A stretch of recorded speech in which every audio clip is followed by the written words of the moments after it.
Dernière fois, nous avions vu deux textes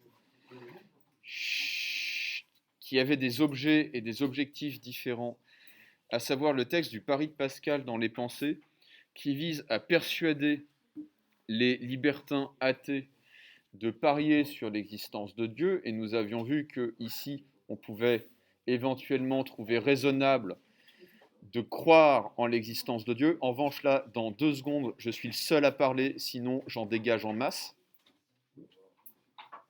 Non mais c'est oh là là, ça va quoi. C'est une question de respect au bout d'un moment. Non mais il y a un brouhaha sans fin avec ce groupe qui commence, enfin, qui m'a exaspéré tout au long de l'année.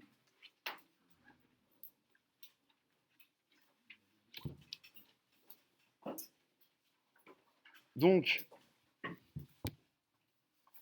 et il y avait l'argument rationnel, pour le coup, de Descartes, qui visait à établir une démonstration de l'existence de Dieu à partir du concept de Dieu, ce qu'on appelle l'argument ontologique, argument qui intervient dans la 4e méditation métaphysique, et dont on a vu qu'on pouvait le critiquer à l'aide de ce que va dire Kant dans la critique de la raison pure, à savoir que l'existence ne fait jamais partie d'un concept, que la différence au niveau du concept entre 100 euros qui existe réellement et 100 euros imaginaires est absolument nulle, de la même manière qu'au niveau du concept, il n'y a aucune différence entre un triangle qui existe dans mon esprit et un triangle que je vais dessiner. C'est le même concept que j'utilise pour imaginer et pour décrire la réalité. C'est au niveau de l'existence même que se fait la différence. Il y a une différence pour moi entre avoir 100 euros dans ma poche et l'avoir dans mon esprit. Maintenant, je voudrais revenir à Kant parce que je ne vous avais pas exactement tout dit sur ce qu'il appelle la raison et examiner un texte qui permet d'articuler le, la question de la rationalité, la question de la moralité et la question du bonheur. Et cette articulation va se faire grâce au concept de religion. Quelle est la situation chez Kant au sujet du rapport entre morale et bonheur? J'en avais parlé. La morale est une doctrine, il faut nous prendre des notes. La morale est une doctrine qui nous enseigne à faire notre devoir. C'est une doctrine qui nous oblige à agir de manière désintéressée par devoir, et donc à aller contre notre amour-propre, contre nos intérêts particuliers.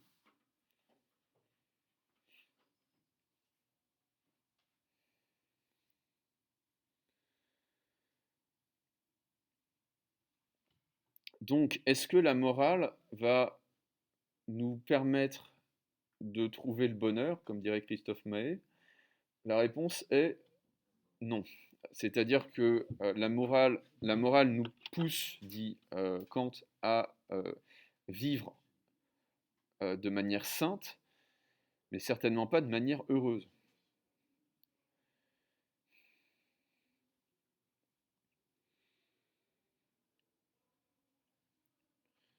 Si vous voulez, Kant, c'est pas un mystique, c'est-à-dire que c'est pas le type qui pense que le martyr chrétien est mort heureux dans les flammes. Pour lui, le bonheur, c'est la santé, de l'argent, être cultivé, etc., etc. Il a une idée relativement raisonnable, pour le coup, relativement prudente du bonheur. Donc la morale ne nous enseigne pas comment être heureux. Vous allez voir. Parce que ici, la question de la croyance va intervenir. Je lis le texte et vous allez comprendre. Donc ce texte est tiré de la critique de la raison pratique en 1788, publié en 1788. La morale n'est donc pas à proprement parler la doctrine qui nous enseigne comment nous devons nous rendre heureux, mais comment nous devons nous rendre dignes du bonheur. Celui qui se comporte moralement n'est pas forcément heureux, mais on pourrait se dire qu'il mérite de l'être. C'est seulement lorsque la religion s'y ajoute qu'entre en nous l'espérance, et donc là je réponds à votre question Ibrahim, qu'entre nous l'espérance de participer un jour au bonheur, dans la mesure où nous avons essayé de n'en être pas indignes. Je vais fermer la porte simplement parce qu'il y a du bruit.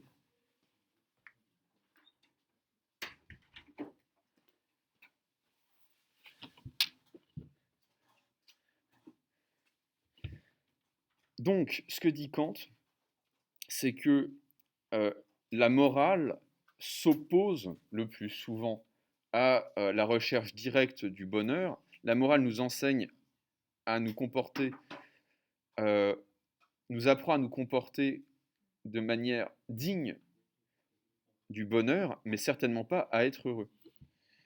Et Kant va faire intervenir la religion pour nous dire c'est seulement lorsque l'individu moral commence à avoir une espérance religieuse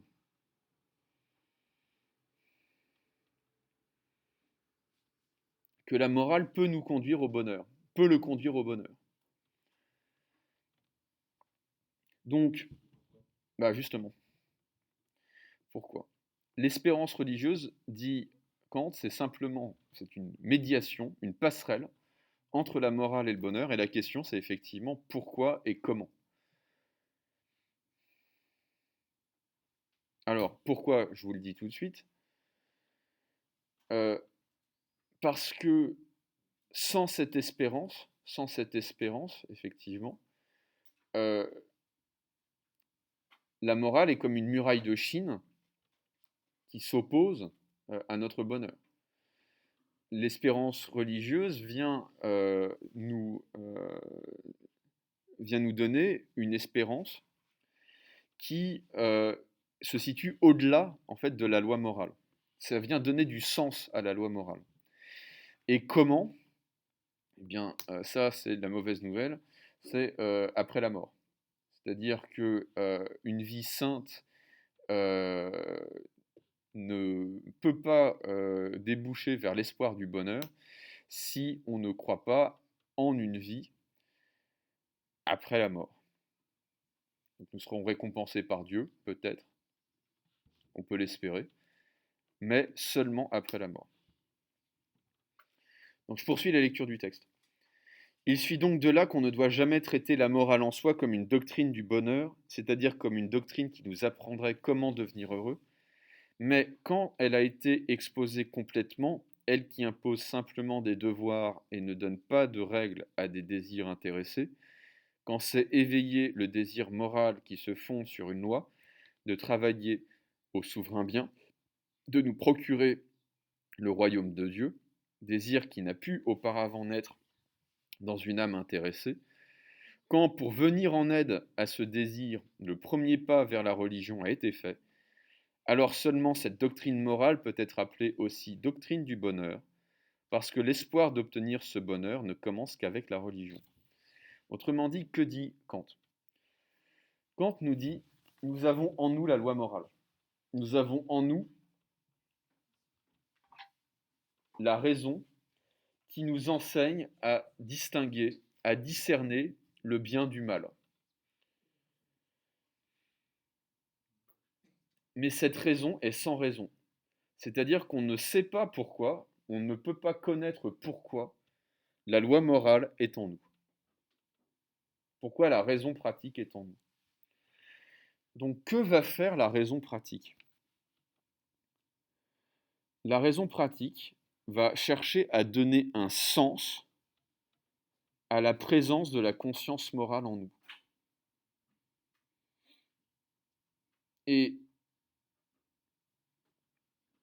ce sens va être l'idée de Dieu. L'idée que Dieu a mis en nous la loi morale. J'insiste sur deux points. la raison chez Kant produit des idées. L'entendement produit des concepts. Et c'est très différent. L'entendement nous permet de connaître la réalité, les phénomènes.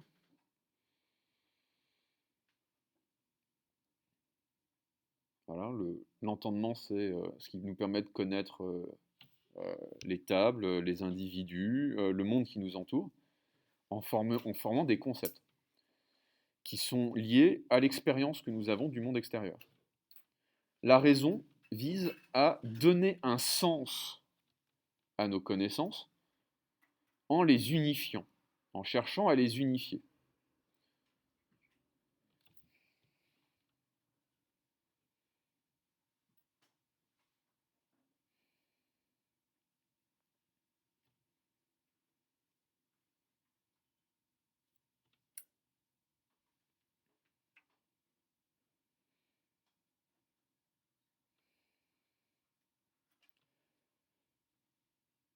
Je vais vous donner un exemple en biologie. Plus personne ne fait de SVT ici. Si, ok.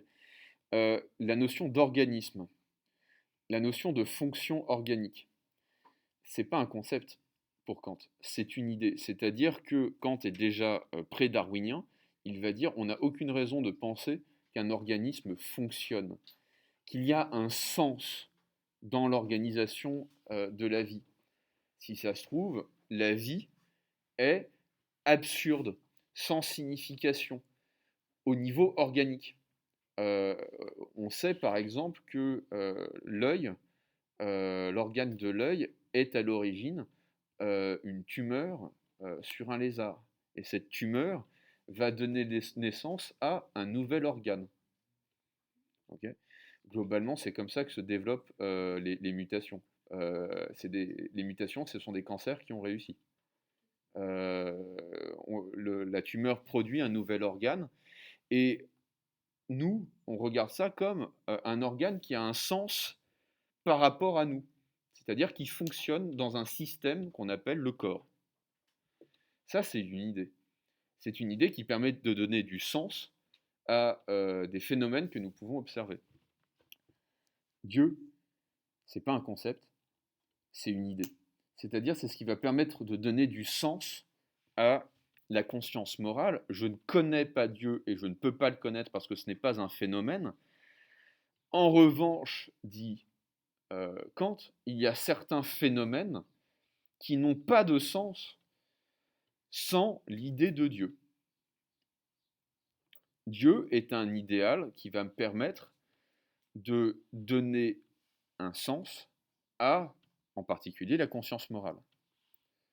Ça ne veut pas dire, alors il y a 2 points encore à clarifier. Ça ne veut pas dire, premièrement, qu'on ne peut pas agir moralement sans croire en Dieu. On n'a pas besoin d'être croyant pour croire en Dieu. On a simplement besoin d'être croyant pour espérer que la morale puisse nous rendre heureux dans une autre vie.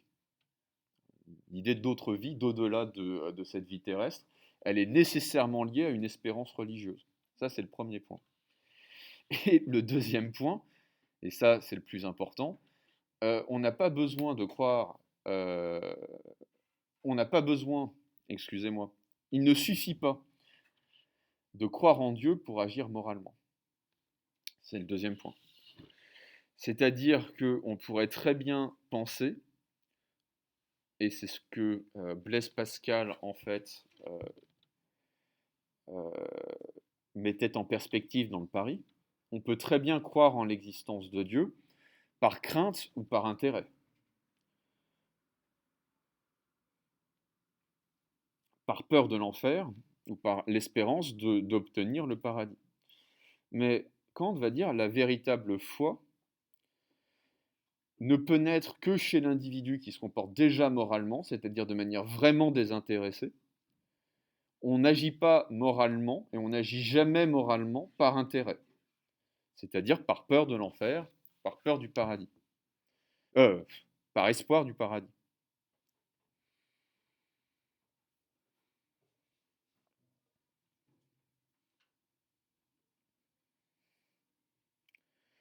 Le problème que soulève Kant, c'est que parfois, la raison n'est pas raisonnable. Je leur dis autrement, la rationalité n'est pas raisonnable, c'est-à-dire qu'elle manque de prudence, elle manque de modération, et elle finit par affirmer comme une certitude l'existence d'idées. C'est ce que fait c'est ce que fait Descartes avec l'argument ontologique, c'est-à-dire lorsqu'il affirme qu'on peut démontrer à partir de l'idée l'existence d'une réalité. Donc, l'idée doit servir d'idéal à atteindre ou d'idéal régulateur, mais elle ne doit pas se substituer à la connaissance de la réalité.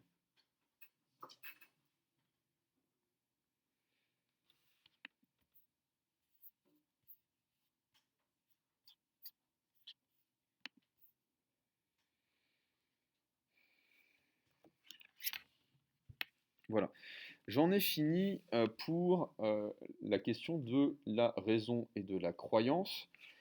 Je voudrais maintenant qu'on fasse des analyses de sujets euh, en vue d'un entraînement, on va dire, intensif, jusqu'à mercredi prochain avec vos camarades, pour le bac.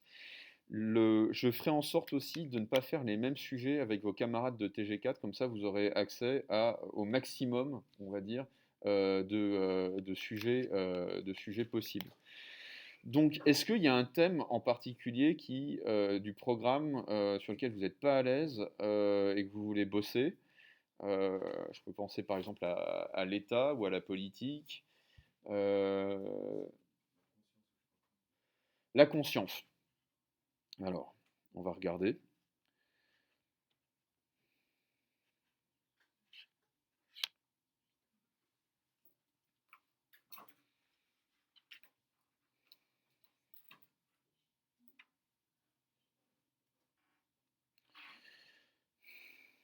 Vous pouvez regarder avec moi.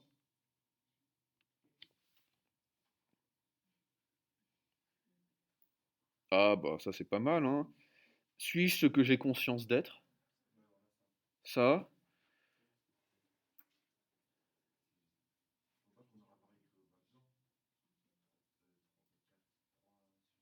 Ouais, vous aurez 3 sujets de dissertation, un sujet d'explication de texte. Je vous recommande vraiment de ne pas faire les malins, de ne pas vous dire je vais choisir un sujet difficile pour impressionner le correcteur, parce que si vous vous plantez sur un sujet difficile, bah vous vous plantez quoi. Prenez le sujet sur lequel vous êtes le plus à l'aise. Hmm,